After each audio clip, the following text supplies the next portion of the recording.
Juízes 6. Deus chama Gedeão. De novo os israelitas fizeram o que o Senhor reprova, e durante 7 anos ele os entregou nas mãos dos midianitas. Os midianitas dominaram Israel, por isso os israelitas fizeram para si esconderijos nas montanhas, nas cavernas e nas fortalezas.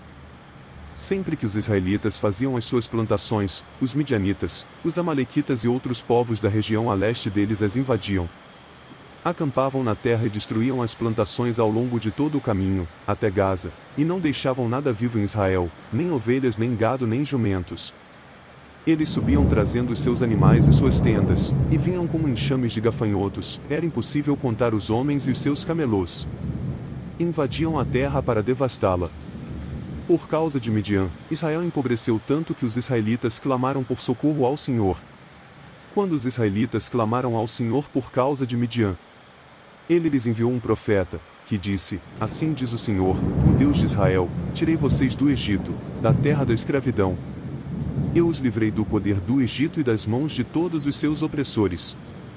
Expulsei-os e dei a vocês a terra deles. E também disse a vocês: Eu sou o Senhor, o seu Deus, não adorem os deuses dos amorreus, em cuja terra vivem, mas vocês não me deram ouvidos. Então o anjo do Senhor veio e sentou-se sob a grande árvore de Ofra, que pertencia ao abesrita Joás. Gideão, filho de Joás, estava malhando o trigo num tanque de prensar uvas, para escondê-lo dos midianitas. Então o anjo do Senhor apareceu a Gideão e lhe disse: O Senhor está com você, poderoso guerreiro. Ah, Senhor, Gideão respondeu: Se o Senhor está conosco, por que aconteceu tudo isso?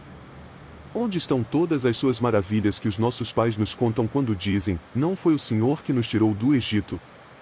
Mas agora o Senhor nos abandonou e nos entregou nas mãos de Midian. O Senhor se voltou para ele e disse: Com a força que você tem, vá libertar Israel das mãos de Midian. Não sou eu quem o está enviando?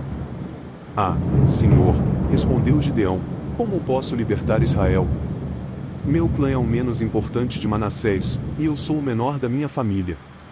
Eu estarei com você, respondeu o Senhor, e você derrotará todos os midianitas como se fossem um só homem. E Gideão prosseguiu: Se de fato posso contar com o teu favor, dá-me um sinal de que és tu que estás falando comigo. Peço-te que não vás embora até que eu volte e traga minha oferta e a coloque diante de ti. E o Senhor respondeu: Esperarei até você voltar. Gideão foi para casa, preparou um cabrito e com uma arroba de farinha fez pães sem fermento. Pôs a carne num cesto e o caldo numa panela, trouxe-os para fora e ofereceu-os a ele sob a grande árvore. E o anjo de Deus lhe disse: Apanhe a carne e os pães sem fermento, ponha-os sobre esta rocha e derrame o caldo. Gideão assim o fez. Com a ponta do cajado que estava em sua mão, o anjo do Senhor tocou a carne e os pães sem fermento. Fogo subiu da rocha, consumindo a carne e os pães. E o anjo do Senhor desapareceu. Quando Gideão viu que era o anjo do Senhor, exclamou: Ah, Senhor soberano! Vi o anjo do Senhor face a face. Disse-lhe, porém, o Senhor, Pai seja com você. Não tenha medo. Você não morrerá. Gideão construiu ali um altar em honra ao Senhor e lhe deu este nome: O Senhor é paz. Até hoje o altar está em Ofra dos abesritas. Naquela mesma noite, o Senhor lhe disse: Separe o segundo novilho do rebanho de seu pai, aquele de 7 anos de idade.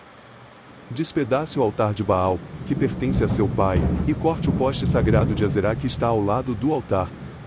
Depois faça um altar para o Senhor, o seu Deus, no topo desta elevação.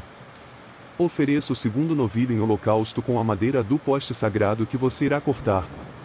Assim Gideão chamou 10 dos seus servos e fez como o Senhor lhe ordenara. Mas, com medo da sua família e dos homens da cidade, fez tudo de noite, e não durante o dia.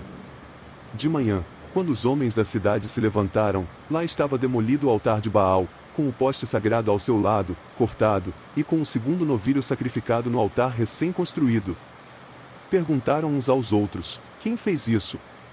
Depois de investigar, concluíram: Foi Gideão, filho de Joás. Os homens da cidade disseram a Joás: Traga seu filho para fora.